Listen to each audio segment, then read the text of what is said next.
Bom dia a todos. É uma satisfação enorme recebê-los para a divulgação de resultados do último trimestre de 2025 do Banco Mercantil. Meu nome é Leonardo Ferraz, eu sou responsável pela área de relações com investidores e, em nome de toda a equipe, agradeço a presença e o interesse de cada um que nos acompanha nessa manhã. Participam comigo nessa transmissão Gustavo Araújo, nosso CEO, e Paulino Rodrigues, vice-presidente financeiro e de relações com investidores. Eles apresentarão os principais destaques do ano e, na sequência, abriremos para uma sessão de perguntas e respostas. Gostaria de informar também que essa apresentação está sendo gravada e, assim como a transcrição e todo o material de apoio, estará disponível em nosso site de Relações com Investidores. Ao longo da apresentação, perguntas poderão ser enviadas por meio da aba de Q&A, localizada na parte inferior da tela, ou pelo nosso canal de WhatsApp, acessível por meio do QR Code que será exibido durante a transmissão. Mais uma vez, eu agradeço a participação de todos e, para darmos início à apresentação, passo a palavra a Gustavo Araújo, CEO do Banco Mercantil.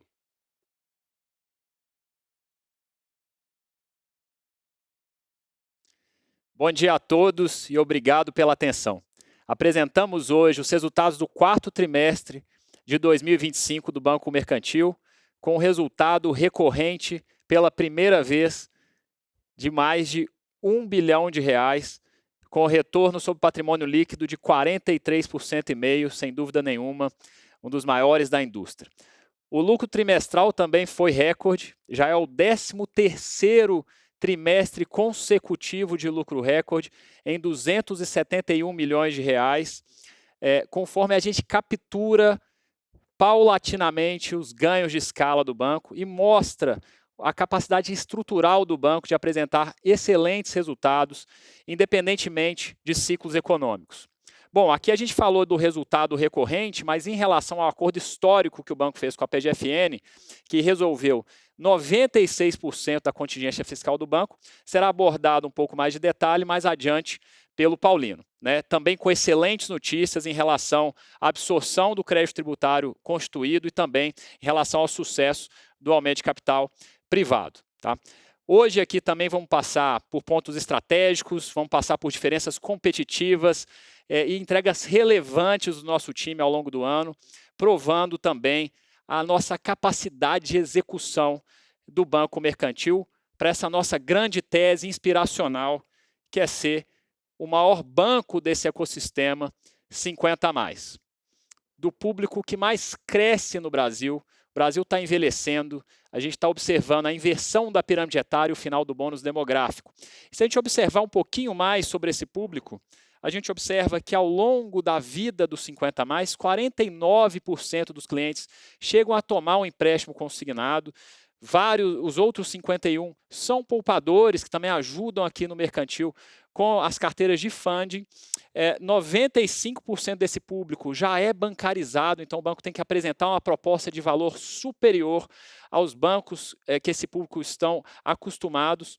7 a cada 10 clientes são beneficiários do INSS, ou seja, quem tem mais de 50 anos no Brasil tem uma alta probabilidade, sim, de estar aposentado, perfazendo um mercado total endereçável de 735 bilhões na carteira de consignado nacional. Quando a gente observa o profit pool de NII mais receita líquida de serviços, a gente observa uma concentração importante em pessoas físicas e que o maior profit pool das pessoas físicas do sistema está sim nos 50+. Então é um mercado grande, crescente, pujante e o maior profit pool, onde a gente acredita que tem aí a competição menos especializada. A gente observa um vácuo de comunicação e proposta de valor da concorrência em relação a esse cliente, e é justamente aqui, é justamente esse espaço que o banco tenta cada vez mais, busca cada vez mais ocupar. Então a boa notícia é que a gente está conseguindo avançar bastante na nossa tese. Prova disso é que nós chegamos à marca de 10 milhões de clientes, uma marca histórica aqui no banco, fazendo agora a maior campanha institucional da nossa história com o nosso embaixador, Roberto Carlos. Então a gente vem investindo nesse espaço de comunicação com o público 50+, e os resultados são bastante animadores. Já vimos aí mais de 2, 3 anos nos posicionando em relação a esse público, e a gente sempre roda para entender o nosso cliente anualmente, pesquisas para entender se a gente está melhorando, quais são as necessidades desse cliente, o que mais a gente pode fazer para surpreendê-los, né? E a boa notícia é que o banco já figura no top of mind entre os 5 bancos mais lembrados quando a gente fala de banco 50 a mais. Então, num país tão concentrado essa indústria bancária, né, com os grandes bancos investindo bilhões de reais há décadas, o banco consegue aí entrar no top 5 de bancos e marcas lembradas quando a gente fala desse nosso público-alvo 50 a mais. Então, o Rei personifica essa nossa abordagem de comunicação com esse cliente. Quando a gente pergunta para o nosso cliente qual é o índice de principalidade declarada, ou seja, sem lista suspensa, sem nenhum banco para ele escolher, né, o primeiro banco como banco principal que aparece na cabeça desse cliente quando é perguntado, a gente consegue anotar 38% de principalidade declarada, quando a gente já sabe que a média de principalidade nacional é de 25%, e bancos de nicho, na mesma pesquisa que a gente rodou, de 19%. Então, a gente aqui consegue provar que o banco mercantil é a principal escolha do nosso cliente autodeclarado, né? Os índices que a gente observa de utilização são outros índices que mostram uma utilização muito maior do que esses 38, mas quando o cliente toma a decisão de falar qual que é o primeiro banco que ele usa, também um índice muito importante aqui, muito mais aqui do que a concorrência de nicho e também dos grandes bancos nacionais, que mostra o poder do foco estratégico e da comunicação que o Banco Mercantil vem imprimindo ao longo do tempo. E a grande pergunta é por que então que essa voz que a gente amplificou com o Rei Roberto Carlos ecoou tanto? Né? E uma das respostas é que a gente entende muito desse cliente. É o nosso dia a dia tentar entender as necessidades e construir uma proposta de valor em produtos, em canais, para que a gente possa atendê-lo cada vez melhor. Então, aqui bem brevemente, uma das telas que eu gosto bastante, quando a gente tenta entender desse cliente 50 a mais, as suas principais preocupações para os próximos anos.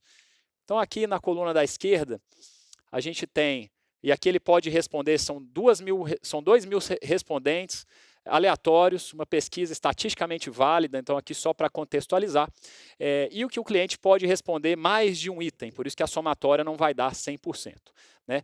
Então a gente tem aqui na coluna da esquerda que 55% gostaria de ter dinheiro guardado para emergência, conseguir pagar as contas do mês sem aperto e também já aparecendo em terceiro lugar, cuidados com saúde. Então a gente guarda essa informação com saúde aqui para a gente depois construir um entendimento do ecossistema Beyond Banking, tá, do Banco Mercantil. Mas na coluna da direita é uma pergunta muito mais prática, muito mais pragmática. Né? Quais são os seus principais objetivos para os próximos 12 meses. Tá? E o que a gente observa aqui em branco é que das 10 primeiras respostas, 8 dizem respeito ao ecossistema financeiro e bancário. Tá? Então vamos lá.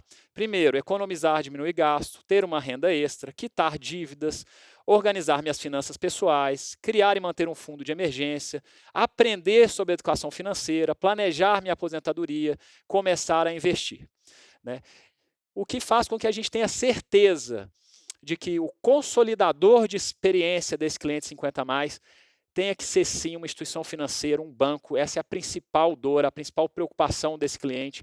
Então, o ecossistema que parte de soluções bancárias, de segurança, de educação financeira, de produtos bancários, de investimento, de crédito, é esse portal, esse que a gente chama de ecossistema para esse público 50 a mais. E a partir disso, portanto, a gente construiu em termos de produto, esse que a gente acredita que é hoje já, e tem muito para evoluir, mas hoje já o ecossistema mais completo no que diz respeito a esse público. Né? Então é claro que a gente já tem aqui no nosso portfólio todos os produtos bancários e financeiros, seguros, crédito, poupança, dinheiro, apoio, acompanhamento, crédito consignado, crédito pessoal, cartões, meios de pagamento, obviamente toda a nossa estratégia bancária, mas é claro também que a gente já vai construindo o nosso ecossistema Beyond Banking, né, de entender o que mais esse cliente vai procurar na empresa 50 a mais que ele confia para complementar a proposta de valor.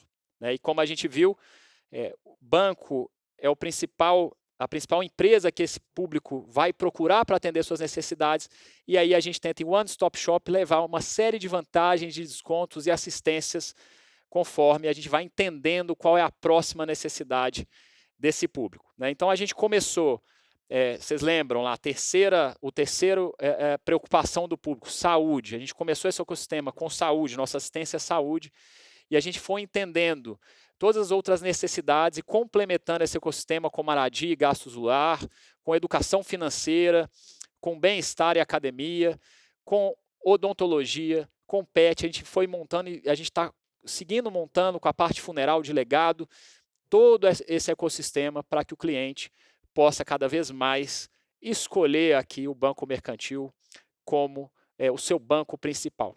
Então, na parte de proposta de valor, a gente acredita ter uma proposta muito diferenciada, mas é claro que também na parte de resultado do banco, isso é muito importante. Já estamos falando de 956 milhões de reais em receita de prestação de serviço somente no ano de 2025, ou seja, né, em ordem de grandeza, já se aproximando aí de R$ 1 bilhão, um crescimento fundamental. A gente vai ver o crescimento somente nesse trimestre, que vai direto para o bottom line, não aloca capital e ajuda o banco a ter bons resultados, independente também dos ciclos, por exemplo, monetários. Então, é uma vantagem fundamental de ganha-ganha, é uma receita importante aqui na composição de margens do banco e também são produtos e serviços muito buscados pelo cliente. Então, essas aqui são as nossas vantagens em termos de produto.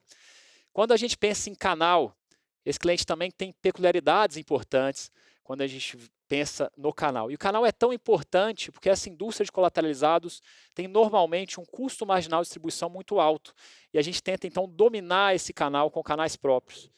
E a gente sabe que muitos clientes vão preferir agências bancárias, né? Mais do que agências bancárias, a gente está falando de agências bancárias totalmente em conformidade com os requisitos dos editais dos leilões do INSS. Então, o que a gente consegue mostrar aqui é que onde o banco tem a presença física, até por uma questão de regulação, ele consegue chegar a ter 14, 15, 16% do share de mercado. Naturalmente, o banco começou a sua estratégia 50 mais no Sudeste, o banco que tem fundação em Minas Gerais e tem uma presença muito forte também em São Paulo, a gente conseguiu chegar a 15, 16% de share, tá? Para um total de share do mercado no país de 5,2%, e hoje a gente é o quinto maior banco pagador de benefícios previdenciários do INSS do país, tá? E a boa notícia é, a gente vem replicando essa estratégia com a expansão física e vem funcionando, é uma estratégia replicável. O banco começou sua expansão para Centro-Oeste e também para Nordeste, já com resultados iniciais muito animadores. E a melhor notícia de todas é que a gente tem todo o território nacional para seguir essa expansão do banco, replicando essa proposta de valor, de produtos, de canal, de marca, para todo esse público 50 mais, para buscar cada vez mais essas posições de liderança no ranking de pagamento de benefícios. Somente o ano passado foram mais de 61 novas agências espalhadas estrategicamente. O banco faz um estudo geográfico, demográfico, em percentual de idade, aposentados, para entender onde deve posicionar a sua agência, para que tenha uma marca forte, para que cumpra os requisitos de edital do INSS, sem também precisar aqui de uma abordagem totalmente dependente do físico. E por que isso? Porque o banco também entende a necessidade do cliente e leva a tecnologia para casa desse cliente. Então, ao invés de adaptar esse cliente para a tecnologia existente do banco, a gente tentou entender aonde está esse cliente, como a gente consegue ajudá-lo a usar cada vez mais esses canais digitais aqui do banco mercantil. Claro que com uma presença fundamental de aplicativo, né, o 50 mais ele usa, sabe, entende bem do aplicativo, mas conforme a gente vai avançando na parte etária, na demografia, a gente consegue entender que o aplicativo vai deixando um pouco de ser utilizado, ainda que seja um aplicativo com design para o 50 mais, de letras, hiperlinks mais facilitados, com biometria, a gente entende que esse cliente ele é muito familiar com o WhatsApp e a gente desenvolveu há bastante tempo uma estratégia já muito madura de como fazer uma jornada de WhatsApp Banking, que é o canal que o 50 mais gosta, o aplicativo que ele mais usa, são os grupos de família, de notícia e, por que não, uma jornada 100% bancária. Aqui a gente mostra nos gráficos tudo aquilo que o banco originou de crédito. E por que crédito? Porque é o principal motor de resultado do banco, end-to-end no digital. Então, mais de 81% de tudo que o banco vende começou e terminou ou no WhatsApp ou no aplicativo, que a gente chama de custo marginal de distribuição zero, sem humanos. Né? Ou seja, numa indústria que as margens são pequenas e a gente vive mínimos históricos de spread, ter o custo marginal de distribuição tangenciando aqui zero ajuda bastante na composição de margens, quando a gente fala inclusive dos produtos colateralizados. Tá? E a adesão ao aplicativo nas novas safras de clientes, cada vez mais os clientes fazem o download e usam o aplicativo e reusam também. O índice de reuso, tanto do WhatsApp quanto do aplicativo, é muito grande e confirma também a principalidade, esse acesso que o banco tem direto a seus clientes para ter aí mais distribuição e mais cross-sell de produtos de crédito, produtos bancários e também dos produtos não bancários. Bom, o banco tem vantagens regulatórias importantes e assimétricas de acesso ao leilão e teve uma posição de destaque importante nos leilões de 2024, mas leilão o banco tem essas vantagens também desde 2009. E aqui eu tento mostrar, num gráfico simples, o poder do digital para que o banco pudesse, então, escalar toda a sua base de clientes, de carteira, enfim, de crédito aqui também. Tá? Então, aqui no meio, a gente vê toda a nossa estratégia digital. Aqui, em azul mais claro, é a criação e a expansão da estratégia de WhatsApp Banking e também a maturação da estratégia de aplicativo, chegando nos 82% ao qual me referi, com um crescimento digital de 40% ao ano, de Compound Annual Growth Rate. Isso tem uma correlação importante com a base de clientes, como eu falei, que superou os 10 milhões de clientes, com um crescimento de 31% ao ano. Então, o banco no mesmo período saiu de 2,6 milhões de clientes para 10 milhões de clientes. E o crescimento de clientes é correlato ao crescimento da carteira de crédito. Né? Mais da metade dos nossos clientes tem uma operação de crédito. Então, são clientes com principalidade, com alta ARPAC e LTV, porque também utilizam o nosso ecossistema e tomam também aqui pelo menos uma operação de crédito. Nossa carteira de crédito tem um crescimento composto de 30%, e tudo isso faz com que nossa base de clientes, que a nossa carteira cresça muito rápido, e como o custo marginal de distribuição é fixo, não é? Ele é ali pelos canais digitais, a gente tem então o que a gente chama de economia e ganhos de escala. O banco consegue melhorar seu índice de eficiência, e a diferença entre o crescimento exponencial das receitas em relação à base de custos vai direto, então, portanto, para a margem do banco, que chega a um crescimento de resultado e lucro líquido de 46%, chegando então agora finalmente a 1 bilhão e 8 aqui no nosso resultado anual de 2025. Tá?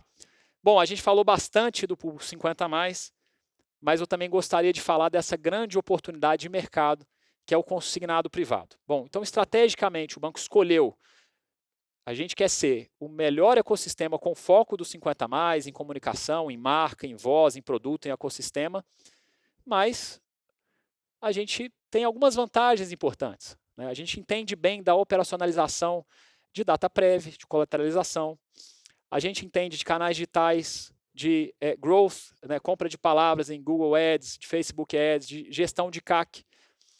A gente consegue ter uma esteira antifraude muito importante. A gente já usa a biometria desde 2019, que foi agora implementada também para o INSS de forma sistêmica. Então, a gente já tem algumas vantagens que nos permitem competir em um outro mercado adjacente de colateralizados, que é também o consignado privado. Né? O banco entendeu durante 3, 4 meses algumas regras de crédito, algumas regras de repasse, algumas regras de negócio, testou modelos, testou seu KS em relação à geografia, segmento, tamanho da empresa, currículos, salário, tempo de casa, tempo até a aposentadoria. São várias variáveis que o banco foi montando os seus modelos de crédito e agora consegue também capturar essa alavanca, principalmente nos seus canais digitais, e crescer também seu portfólio. O Paulino vai dar mais cor aqui na sequência ao que o banco vem conseguindo fazer, principalmente no último trimestre, em relação a essa grande oportunidade que é o consignado privado.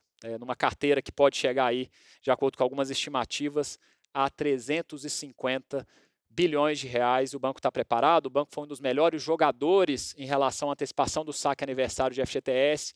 Esses clientes também servem como leads para que a gente faça uma proposta do consignado privado e a gente conseguiu acelerar bastante depois, como também já é de praxe da casa, de entender quais foram e quais eram os riscos operacionais e quais eram os riscos também aqui de crédito que o banco estava disposto a correr para crescer nesse produto. Tá?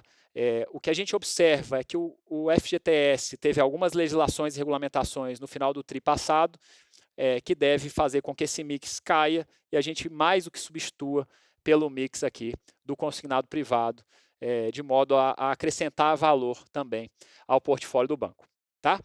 Então, antes de passar aqui a palavra, a gente vai fechar com os destaques trimestrais aqui do Banco Mercantil, um trimestre muito forte, como eu já havia me referido, com lucro líquido trimestral de 271 milhões, um crescimento de 32% em relação ao mesmo período do ano anterior, impulsionado por uma originação de crédito recorde de 5,3 bilhões, aqui uma alta de 71% e um destaque, sazonalmente, o quarto TRI normalmente é um TRI onde a originação é bem menor, por exemplo, que sazonalmente o primeiro TRI, então uma originação recorde em quarto TRI é um número muito interessante, principalmente à luz do fato das jornadas de contratação e desbloqueio estarem aí modificadas com os novos fluxos biométricos com o TSE, que a gente já conhece, aqui implementados aí pela Dataprev, pelo INSS, que o banco vem se adaptando. Então, justamente por ter um entendimento melhor do canal digital,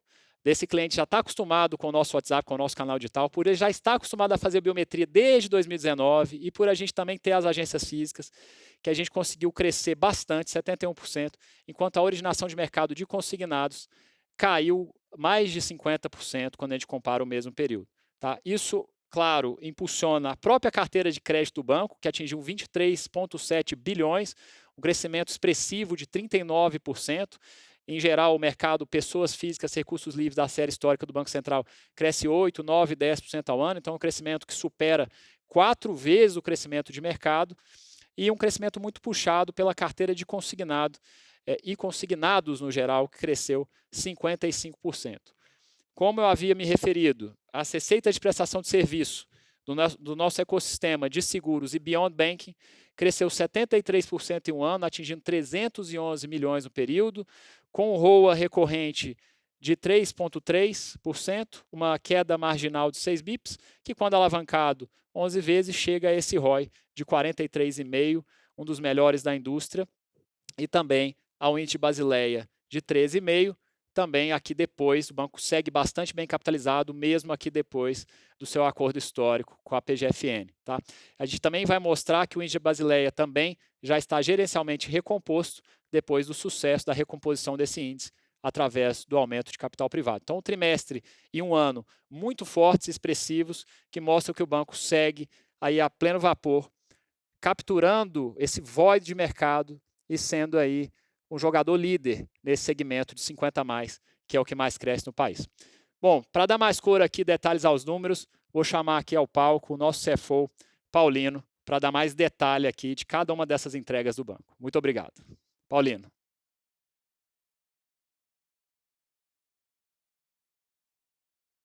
Obrigado, Gustavo. Bom dia e bom dia a todos que nos acompanham em mais essa divulgação de resultados. Gostaria então de passar a dar um pouco mais de detalhes a respeito do quarto trimestre de 2025 e do encerramento do exercício do Banco Mercantil. Mas antes disso, eu gostaria de começar de um aspecto bastante importante, que foi a transação tributária celebrada em 23 de dezembro do ano passado pelo banco junto à Procuradoria-Geral da Fazenda Nacional e que permitiu a resolução de 96% das contingências tributárias da instituição. Um fato histórico e que ensejou em 23 de dezembro, quando de sua celebração, a divulgação de 2 fatos relevantes, o primeiro tratando da transação propriamente dita e o segundo de um aumento de capital por meio de subscrição privada destinado a restabelecer integralmente a capitalização do banco.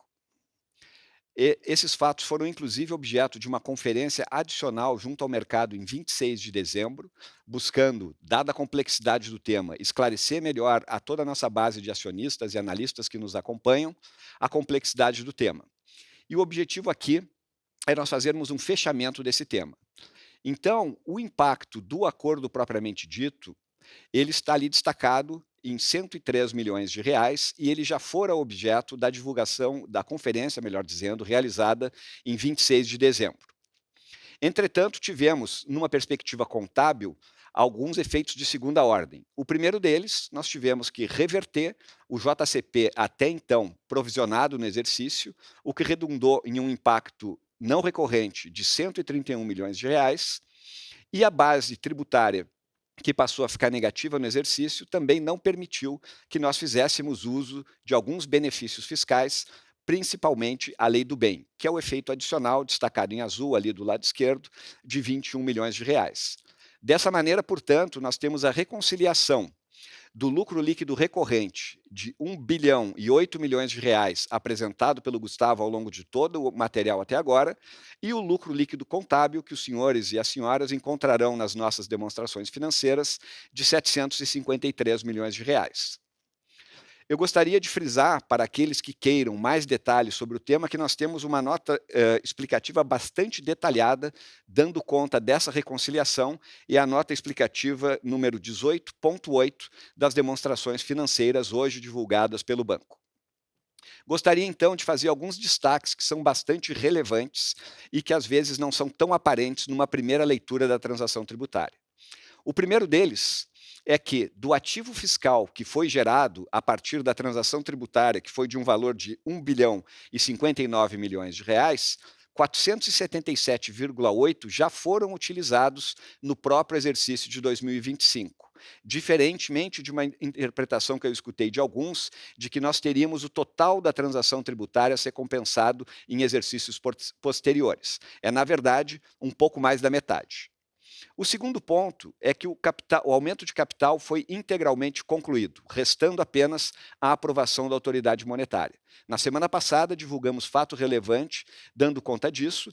Após uma rodada de subscrição de sobras, optamos por encerrar o aumento de capital por já termos atingido praticamente a inteireza dos 500 milhões de reais pretendidos, ficando em 498,5 milhões, para ser precisos. Portanto, o patrimônio líquido ajustado de 2025, recompondo esse aumento de capital, seria de 2,8 bilhões e o nosso capital nível 1 ajustado de 13,8%. Com relação ao aumento de capital, nós temos uma outra nota explicativa bastante detalhada para aqueles que quiserem aprofundar o tema, que é a nota explicativa de número 17.1. Um terceiro aspecto que vale a pena lembrar é que o JCP que foi revertido, que eu acabei de mencionar para vocês e se encontra no lado esquerdo da sua tela, ele poderá ser utilizado em anos subsequentes, portanto, ele não é perdido. O quarto aspecto é que tivemos um pagamento de dividendos intermediários deliberados no ano passado, conforme divulgado em 23 de dezembro, antes, portanto, da virada do ano e antes, portanto, da incidência de imposto de renda sobre dividendos.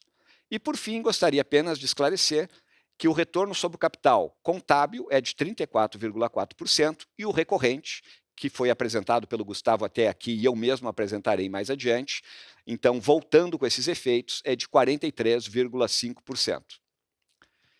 Superado, então, esse aspecto da transação tributária, que, como eu disse, é sobremaneira importante pensando no longo prazo da instituição, vamos voltar, então, ao fluxo mais tradicional da nossa divulgação de resultados, começando pela nossa carteira de crédito.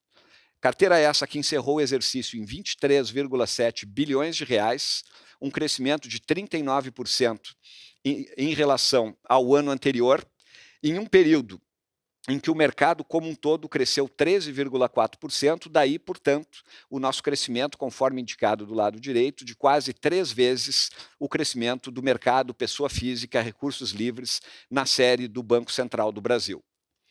Principais pontos de destaque.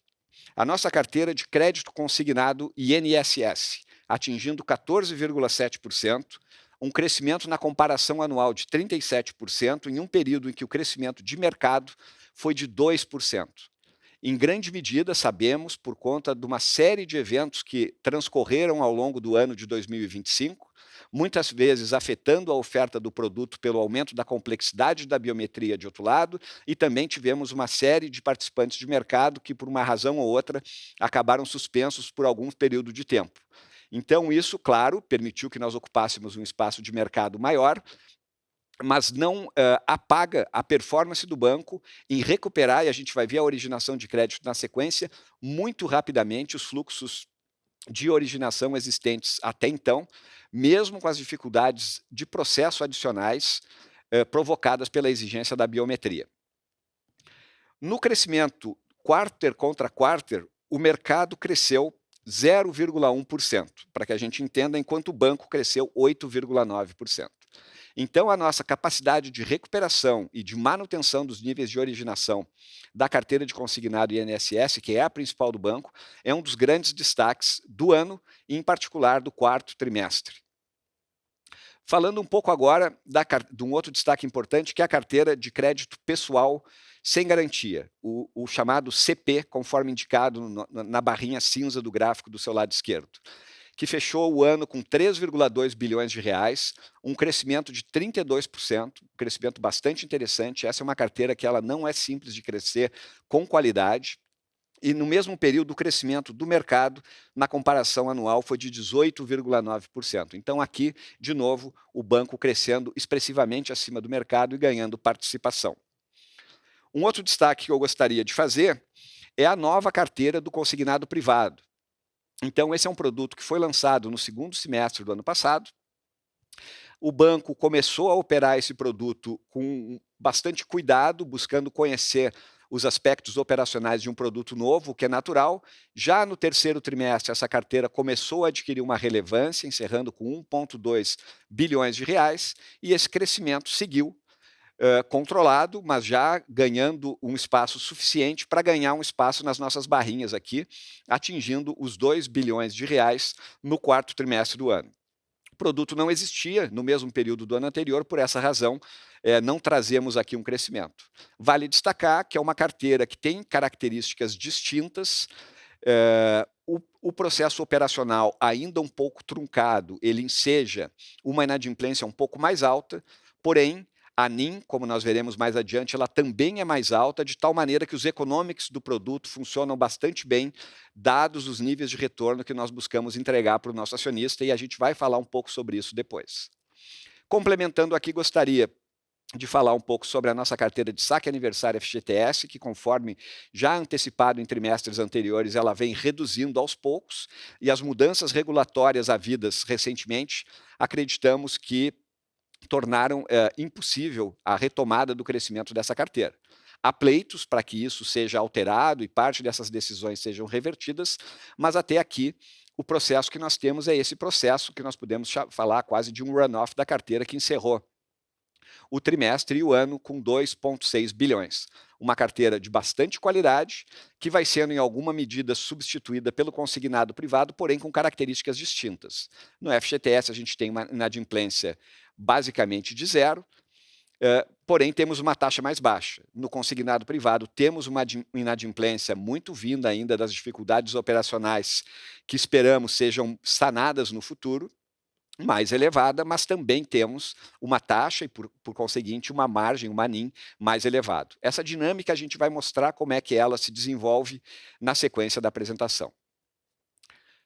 Falando agora um pouco da originação de crédito, como eu falei. Aqui, um outro destaque bastante importante é que tivemos uma originação recorde nesse quarto trimestre de 2025, atingindo praticamente 5,3 bilhões de reais, superando o primeiro trimestre do ano, que tem uma sazonalidade provocada principalmente pelo aumento do salário mínimo, que tipicamente ocorre nesse período, e ainda assim conseguimos no quarto trimestre superar a marca que já era recorde de praticamente 5,2 bi observada no primeiro trimestre de 2025.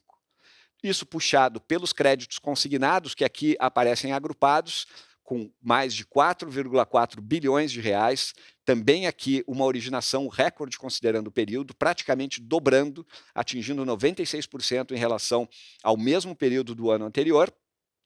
Depois, um segundo destaque, a originação do crédito pessoal não consignado, atingindo 724 milhões. De novo, aqui um número recorde, 13% superior ao mesmo período do ano passado. E aí depois, como eu havia comentado, a carteira de FGTS ela tem tido dificuldades de originação. Isso foi reforçado pelas mudanças regulamentares havidas recentemente e explicam a redução para 83 milhões observável ali no quarto trimestre, um decréscimo de 36% em relação ao último trimestre do ano anterior. Outros destaques importantes. O banco tem controle integral dos seus canais, ou seja, 100% do consignado INSS é originado pelos canais próprios do banco, sejam as agências, sejam os canais digitais que o Gustavo comentou, o WhatsApp e o app. O crescimento médio do consignado originado pelo banco nos últimos 3 anos foi de 64%, que é uma marca muito acima do observado no mercado. Aliás, o mercado, vale lembrar, o mercado teve uma redução no volume de originação nos últimos meses na casa dos 60%, enquanto o mercantil segue crescendo, segue pujante no consignado, com a originação sendo puxada, aqui também no consignado como nos demais produtos do banco, pelos canais digitais, que já representam mais de 84% da nossa originação, um crescimento de 24 pontos percentuais se comparado ao mesmo período do ano anterior. Então esse é um outro destaque bastante importante que eu gostaria de fazer. E esse crescimento vem se dando de forma saudável. Nós tivemos um crescimento na nossa inadimplência observável a over 90 no gráfico do seu lado esquerdo, que fechou o ano em 3,1%, um crescimento não desprezível em relação ao ano anterior e na margem também crescendo em relação ao trimestre anterior, mas ainda assim rodando a menos da metade do número agregado do mercado de pessoas físicas no Brasil, que também vem crescendo, o que demonstra uma preocupação, aqui é uma preocupação nossa e do mercado como um todo, sequencialmente nos últimos trimestres e encerrando o ano passado em 6,9%. No caso do mercantil, a explicação para esse crescimento vem do novo produto de consignado privado, que pela característica operacional dele, ele enseja um provisionamento maior no início, pelo menos dada a performance atual do operacional da carteira, é o que nós entendemos como mais adequado. E o crédito pessoal não consignado, o CP, ele também cresceu em linha com o crescimento de mercado. Então, de um lado, nós esperamos que o privado ele melhore o seu operacional, não só do mercantil, mas do mercado como um todo, que tem que lidar com essas características, digamos assim, no momento. E o crédito pessoal sem garantia, esse sempre é uma carteira que requer um dedo no pulso do paciente ali mais próximo, é uma carteira que a gente sempre tem que ter cuidado. Tivemos recentemente novos dados de endividamento e de inadimplência das famílias vindo a público, demonstrando que esse quadro ele vem se agravando e continua crítico. Então, portanto, a gente tem e temos bastante cuidado com a gestão de risco de todas as carteiras, em particular do CP sem garantia. Mas tivemos, como vocês podem observar, esse aumento da inadimplência na margem no quarto trimestre em relação ao trimestre anterior. Falando um pouco da provisão, da PDD, nós tivemos também um crescimento que pode ser observado no gráfico do seu lado esquerdo, pronunciado nesse quarto trimestre pelas mesmas características que eu acabei de falar, além, é claro, do próprio crescimento da carteira. Então, o banco cresceu, como eu apresentei para os senhores, fortemente no quarto trimestre, naturalmente que esse crescimento de carteira enseja uma PDD maior. Mas não podemos deixar de destacar que também aqui se materializaram esses dois efeitos de performance das linhas de consignado privado e do consignado, do crédito pessoal, melhor dizendo, sem garantia. Então, com isso, falamos um pouco aqui de PDD e de inadimplência da carteira. Gostaria de falar um pouco agora sobre um outro destaque importante no ano de 2025 e particularmente no quarto trimestre, que é a receita de prestação de serviços do mercantil. Nós atingimos a maior RPS da história do banco no quarto trimestre, atingindo a marca de 311 milhões de reais, um recorde em cima de outros recordes observados nos últimos trimestres. Puxando esse desempenho está a oferta que o Gustavo apresentou anteriormente, indo além dos serviços bancários tradicionais, ou que estamos chamando de Beyond Banking, o que tem caído muito no gosto, produtos alfaiatados para o nosso público principal, que é o nosso público 50+, de tal sorte que os seguros e assistências já representam praticamente 87% da RPS. Com as tarifas perdendo cada vez mais espaço, hoje representam apenas 11% da RPS e outras receitas que são marginais, ali na casa dos 2%. Então, isso mostra o acerto da nossa estratégia, dos investimentos que temos feito para ter uma oferta mais completa para o nosso cliente 50+, fidelizando e extraindo daí mais receitas para o banco, receitas essas que sempre é importante frisar, vão diretamente para o bottom line, não alocam capital e nos ajudam a entregar os níveis de margens que o banco tem sido capaz de entregar e que eu vou apresentar um pouquinho mais à frente. Falando agora um pouco do outro lado do balanço, do lado do funding, o banco tem uma característica de manter um nível bastante robusto de caixa, e a gente já fala sobre ele na próxima tela. As nossas fontes de funding se baseiam majoritariamente nos nossos próprios canais de distribuição, porém, no quarto trimestre, vale um destaque aqui, que é o aumento da linha de operações estruturadas. Nós tivemos 2 operações que foram bilaterais, não foram distribuições públicas, que aconteceram nesse quarto trimestre, injetando um recurso em caixa importante do banco, e eu já vou falar sobre como terminamos o ano em termos de caixa, e fazendo com que o trechinho preto da barra que vocês observam no gráfico crescesse de 6% para 11% nesse quarto trimestre. Então, nós sempre somos ativos também em produtos de securitização, trabalhamos um tempo nessas linhas e achamos que, oportunisticamente, foi importante fazer essas operações no momento em que foram feitas, para que pudéssemos, melhor dizendo, travar as condições favoráveis observadas no mercado de crédito privado no país naquele momento, provendo funding, inclusive, para basicamente o exercício inteiro de 2026, a observar, é claro, o desempenho do mercado de crédito futuro, que pode alterar esse posicionamento ou não. Aí, falando um pouco das nossas fontes de funding, no gráfico circular do lado esquerdo, 85% são canais próprios.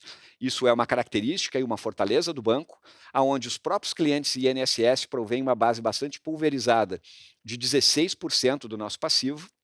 Outros clientes, pessoa física e pessoa jurídica, respondem por 44%. A nossa tesouraria, tipicamente em operações bilaterais com outras instituições, por 26%. As plataformas representam apenas 4%, então o banco não possui nenhuma dependência de plataformas de investimento, em que pese estar presente na grande maioria delas, e as operações estruturadas que eu acabo de referir, encerrando o ano com 11%. O banco encerrou o ano com um caixa superior a 9,6 bilhões de reais, o que explica, isso por conta das operações que eu acabei de referir, que tiveram a sua liquidação no final do ano, e é isso que explica esse nível de liquidez de curto prazo, o LCR, de 4,2 vezes o mínimo requerido pelo Banco Central para os bancos S1. Né? Nós calculamos esses índices como uma melhor prática. Né? E o funding de longo prazo, o Net Stable Funding Ratio, num nível de 136%, portanto, um nível bastante folgado, comparável aos grandes bancos universais do país. Falando um pouco agora de capital, e aqui nós fazemos, é importante destacar, algumas recomposições por conta do aumento de capital já ocorrido e concluído na semana passada, conforme divulgado em fato relevante. Então, percebam os senhores que nós temos no gráfico de barras do lado esquerdo os índices calculados conforme as demonstrações contábeis essas que também referem o fato subsequente que foi a conclusão do aumento de capital, e por essa razão tomamos a liberdade aqui de recompor os índices de capitalização do banco com o aumento de capital concluído de 498,5 milhões de reais. Então, observem no gráfico de barras do lado esquerdo que, basicamente, conforme falado no fato relevante de 23 de dezembro e posteriormente na conferência com o mercado no dia 26, se concretizou o que nós projetamos, ou seja, o banco recompõe na sua integralidade o seu índice de Basileia, o seu índice de capital nível 1, mantendo, portanto, todas as condições de seguir executando a sua trajetória de expansão, a sua trajetória de crescimento, de ganho de participação do mercado, que tem sido a tônica não só dos últimos trimestres, mas dos últimos exercícios. O índice de Basileia, nós fazemos ali na parte superior direita da sua tela, também aqui uma recomposição. É importante frisar que o impacto da transação tributária está ali naquela coluna no meio de menos 2,5 pontos percentuais de ajustes prudenciais, então ele está inserido ali. Os demais efeitos são aqui basicamente autoexplicativos e a gente tem ali depois o efeito do aumento de capital no lado direito, portanto, recompondo o banco para um índice de Basileia bastante saudável, bastante robusto, de 16,2% e um capital nível 1 já recomposto com o aumento de capital perto dos 14%, 13,8%. Recomposto capital, eu sempre gosto de apresentar essa tela, que ela mostra a dinâmica trimestre após trimestre do banco na sua capacidade de capturar ganhos de escala, ganhos de eficiência operacional, capturando economias de escala. Então, a linha branca, que é o nosso top line, né, a soma de todas as receitas do banco, crescendo numa inclinação bastante mais aguda do que as despesas, que são a linha azul clara, ou mesmo o custo de funding, lembrando que nós tivemos aqui um período de crescimento das taxas de juros pressionando o custo de funding. De toda sorte, o banco abrindo cada vez mais uma margem de resultado operacional recorrente, o que nos leva aos níveis de margem que o banco vem entregando de retorno, que eu detalho nas próximas duas telas. Primeiro, falando da margem financeira líquida, quem nos acompanhou nos últimos trimestres, particularmente no último, vai lembrar que eu comentava que o nível de 17,5 deveria ter ali uma estabilização, podendo até mesmo melhorar a depender do mix da carteira de crédito. Com uma maior participação do consignado privado, que possui uma margem mais alta, e também com a redução da antecipação de saque aniversário FGTS, que possui uma NIM mais baixa, embora uma inadimplência praticamente zero, a NIM, que aqui é calculada antes do cost of risk, ela acabou apresentando uma elevação de quase 1 ponto percentual no quarto trimestre de 2025 em relação ao trimestre imediatamente anterior. Muito por conta desses efeitos mix que eu acabo de destacar para os senhores. O crédito pessoal também ajudou nesse processo, vocês viram que ele teve um crescimento na carteira um pouquinho mais pronunciado. Então, a explicação dessa NIM se dá, dado que o custo de captação, a taxa de juro básica, se manteve estável, por uma mudança que na perspectiva de NIM é positiva. Nós já vimos o efeito disso na inadimplência, no over 90 e na provisão, mas esses dois efeitos combinados, eles vão, como a gente apresentará na próxima tela, permitir que o banco siga entregando seus níveis de retorno entre os melhores patamares do mercado. Mas antes disso, eu gostaria de destacar ainda a composição de NII com RPS atingindo um nível recorde de 1,667 bi, o que é um nível recorde na história do banco, com uma participação também recorde da receita de prestação de serviços, compondo 311 milhões do 1,667, o que é o maior patamar, tanto em termos absolutos quanto relativos, obtidos na história do banco. Lembrando que o banco cresce o seu NII a uma taxa bastante elevada, então não é algo fácil de acontecer. Então, destaques importantes aqui também no trimestre e no ano. Por fim, gostaria de falar então do ROA e do ROI, aqui tomando a liberdade de recompor com os efeitos da transação tributária, já bastante bem explicados aqui anteriormente. Então, o ROA recorrente do banco encerra o ano em 3,3%, uma variação na margem em relação ao 3,4% observado no trimestre anterior e nos trimestres anteriores, basicamente. E isso, dado um nível de alavancagem um pouquinho mais alto nesse quarto tri, por conta também do nível de caixa bastante elevado com que encerramos o ano, nos levando a um ROI de 43,5%, ligeiramente abaixo aos 45%, também por ter um nível de caixa mais elevado, observado no terceiro trimestre. Ainda assim, muito possivelmente o melhor, se não um dos melhores, se não o melhor ROI da indústria financeira no país. Com isso, então, encerro a minha participação e devolvo a condução para o Leonardo Ferraz para a nossa sessão de perguntas e respostas. Léo, por favor.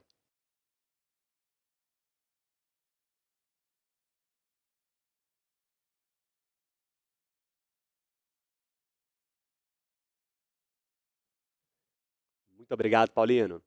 E vamos começar agora a nossa sessão de perguntas e respostas.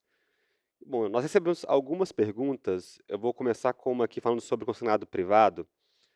Bom dia, Gustavo, Paulino, Leonardo. Bom dia a todos. Obrigado pelo espaço para perguntas e parabéns pelos resultados. Essa primeira pergunta é em relação ao produto consignado privado que começa a ganhar relevância na carteira de vocês. Gostaria de entender qual a expectativa de participação do mercantil nesse mercado, quais os economics que enxergam para o produto, principalmente pensando em tamanho do portfólio, spreads e custo de risco. Essa pergunta vai no sentido de tentar entender o quão agressivos querem ser nesse novo produto, quais as principais abordagens que vão traçar em termos de cluster de clientes, canais, e qual estratégia que estão adotando para terem conforto em avançar nessa linha e como isso deveria se traduzir em termos de NIM e custo de risco. Obrigado pela pergunta. Começando aqui pelo conforto. O Mercantil estudou bastante, durante algum tempo, a parte operacional, que tem sua complexidade, precisa evoluir, e a parte de crédito. Para a gente agora, então, seguir ocupando esse share que a gente acredita que vai ocupar no futuro, aí que a gente teve um sucesso, por exemplo, no FGTS. Então, eu vou abordar um pouco os economics para depois falar da ambição do banco em relação a share, tá?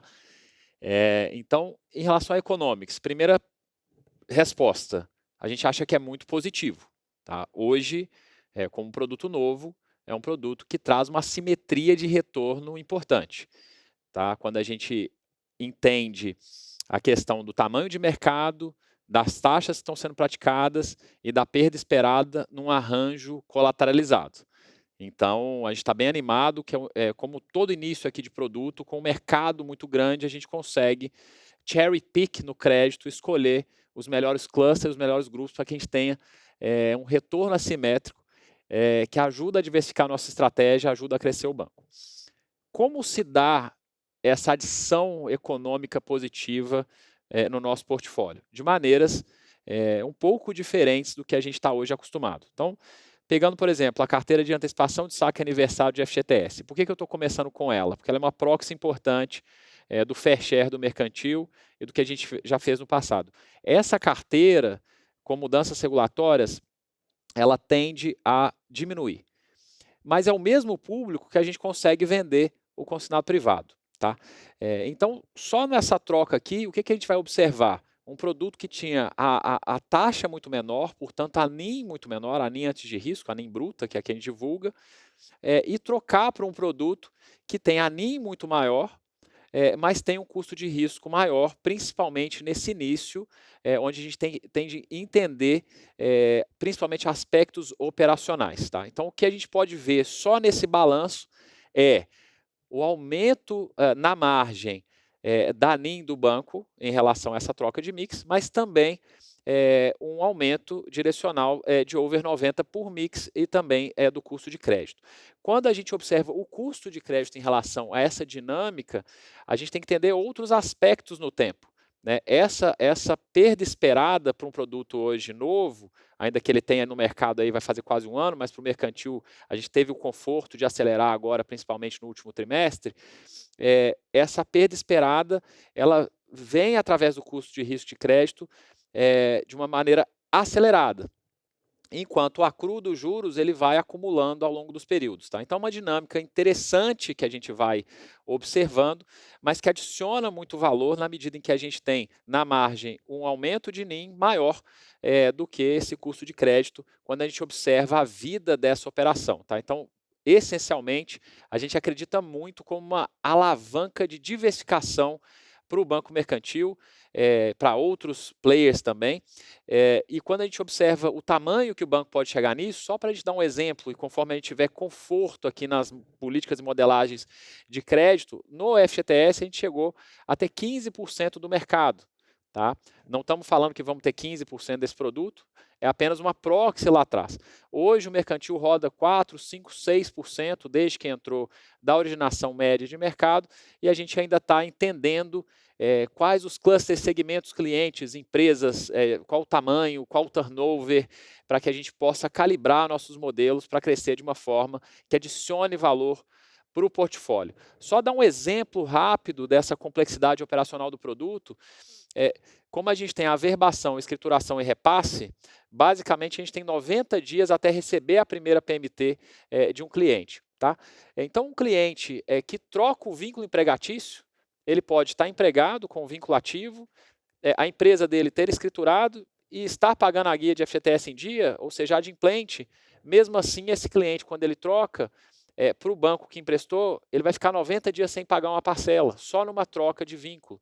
Então, tem vários aspectos, isso aqui vai virar um over 90. Então, tem vários aspectos operacionais de fácil solução, tem discussões importantes sobre a adição da garantia do FGTS, da multa rescisória. A gente acha que é um mercado muito interessante e a gente entende que consegue, nos canais digitais, com a nossa esteira antifraude, que a gente já conhece, o aplicativo, o WhatsApp, conseguir um espaço importante, mas calibrando, como aqui já é do costume do mercantil, risco-retorno na sua decisão de alocação de mix e de portfólio.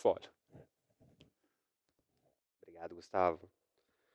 Bom, a próxima pergunta em relação à nossa RPS. Qual é a estratégia e como pensam o crescimento de seguros e assistências para os próximos anos? Qual é o principal valor percebido pelos clientes em termos de produtos oferecidos e o quanto essa linha pode representar da receita total, olhando para frente? É um dos pilares importantes da nossa estratégia. A gente falou um pouco ali do Meu Mais, a gente construiu na apresentação de entender o que deveria estar no Meu Mais, né, entendendo as principais preocupações do cliente. Hoje a gente acha que já está com uma proposta de valor bastante robusta para escalar. Então a gente está aí com vários elementos, várias assistências, vários descontos num serviço de subscription, que o cliente observa muito valor, né, num desconto em farmácia, num desconto numa consulta médica, tá, num desconto numa consulta odontológica, e todo o ecossistema que a gente vem criando em volta aqui desse ecossistema.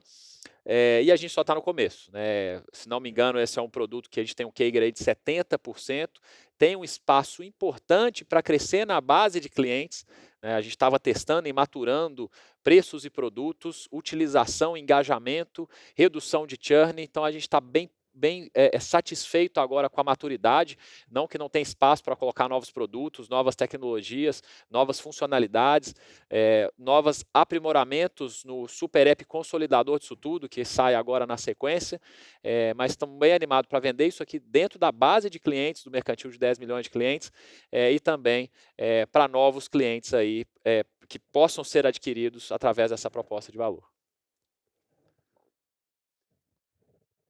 Bom, vocês esperam alguma pressão no cap do consignado INSS olhando para frente? E pensando nos leilões, por mais que o preço médio tenha caído, enxergamos um número maior de participantes, players mais agressivos e a discussão da entrada de players digitais. Além disso, enxergamos um ambiente competitivo também mais acirrado em termos de portabilidade. Neste sentido, vocês entendem que o produto conseguirá manter a sua sustentabilidade e rentabilidade olhando para frente?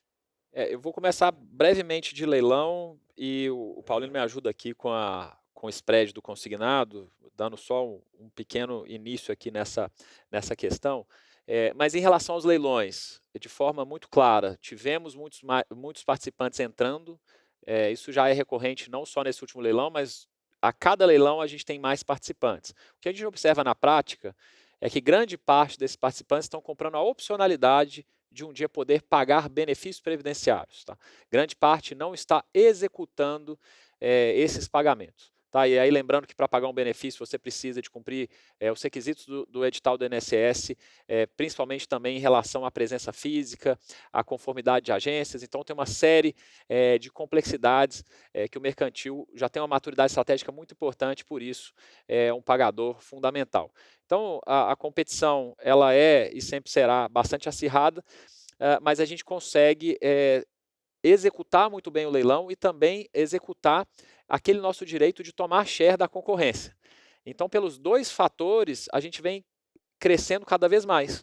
Então, pelo contrário, a gente vem conseguindo ser mais competitivo que a concorrência, crescendo mais que a concorrência e tomando o share da concorrência, ao invés do contrário, de ter da concorrência estar cada vez mais agressiva. Então, em relação ao pagamento de benefícios, o banco tem crescido cada vez mais, está cada vez melhor posicionado e tudo isso que a gente vem montando vem trazendo essa aceleração frente à concorrência de uma forma positiva. Tá? Em relação às margens do consignado, já passando aqui a palavra para o Paulino, elas estão em mínimas históricas, então a gente acredita, pelo contrário, que deveria ter um espaço estrutural, por exemplo, com queda de Selic sem repasse de cap, para abrir essas margens, lembrando que a originação está aí 60%, é menor do que a média histórica, e ainda assim o banco conseguiu crescer 4 vezes o mercado, então tudo isso mostra que a gente está super bem posicionado para essa competição que já é inerente aqui do mercado. Então, em relação a caps e Selic e a LM, talvez. Não, acho que você já colocou bem, Gustavo. Eu só complementaria com relação, acho que ele perguntou a respeito de portabilidade, que nesse cenário extremamente competitivo, com os spreads muito apertados, que nós temos visto já há uns 2 anos mais ou menos, o que nós deveríamos ver mais para frente, num cenário de afrouxamento monetário, é uma recomposição dessa margem, e há também a discussão ainda correndo a respeito de uma metodologia melhor estabelecida, digamos assim, para o estabelecimento desse cap, que também deveria tornar mais saudáveis as margens do produto. Então, acho que esse é o cenário de fundo aqui do consignado INSS, que é um produto fundamental na nossa estratégia para a retenção do cliente, mas que convive já com margens muito apertadas há pelo menos 2 anos. Obrigado. Bom, em relação aos comentários do Paulino sobre o aumento nos níveis de inadimplência, qual seria o perfil de risco do consignado privado comparado ao INSS e como o banco está calibrando sua política de crédito? Com o aumento da participação nesse mercado, devemos esperar uma deterioração nos níveis de inadimplência? Bom, posso falar essa aqui? Não, então a dinâmica, eu acho que eu falei um pouco sobre isso durante a apresentação. Então, o consignado privado, ele possui uma característica, até o Gustavo comentou aqui os processos, né, de escrituração, que é o primeiro, depois o recolhimento da guia do FGTS, para que a gente tenha o recebimento das parcelas. Isso tem um ciclo no tempo e, naturalmente, que essa mecânica operacional faz com que nós tenhamos, dada a metodologia preconizada de perda esperada pela 4966 e considerando que o produto ainda é um produto relativamente jovem, mais ainda no caso do mercantil, que começou a operá-lo no segundo semestre do ano passado, nós já vimos nesse 4º trimestre, hoje divulgado, e a tendência é que a gente veja, sim, na medida que o consignado privado ganha participação no mix, um aumento no nosso custo de risco, né, seja over 90, PDD, isso deve acontecer, mas isso, como também já foi falado, tem que ser compensado por uma NIM mais alta, de tal sorte que os níveis de retorno do banco, pensando então em termos de ROA e de ROI, eles permaneçam nos patamares em que se encontram, né? Mas a gente vai ter que sim, para operar esse produto, dadas suas características, aprender a conviver com essa nova dinâmica.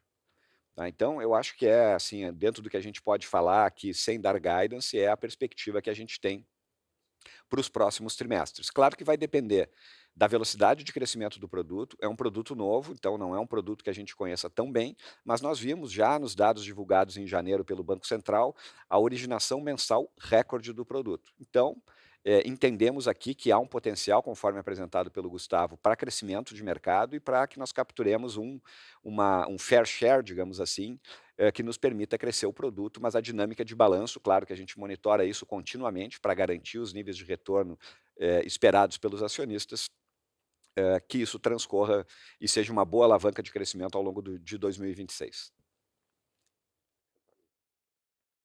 Olá, senhores, como, como vocês veem a possibilidade de evolução no modelo de concessão do INSS para algo mais eletrônico ou até um leilão, como foi sugerido pela imprensa? Fundamentalmente, acredito que todas as mudanças que a gente vem passando e vivendo em relação a formas de cobrança, formas de contratação dos produtos de INSS, acredito que elas são positivas para a indústria, né? Como eu já havia comentado, o mercantil já faz a biometria facial desde 2019, agora passou a ser uma regra sistêmica.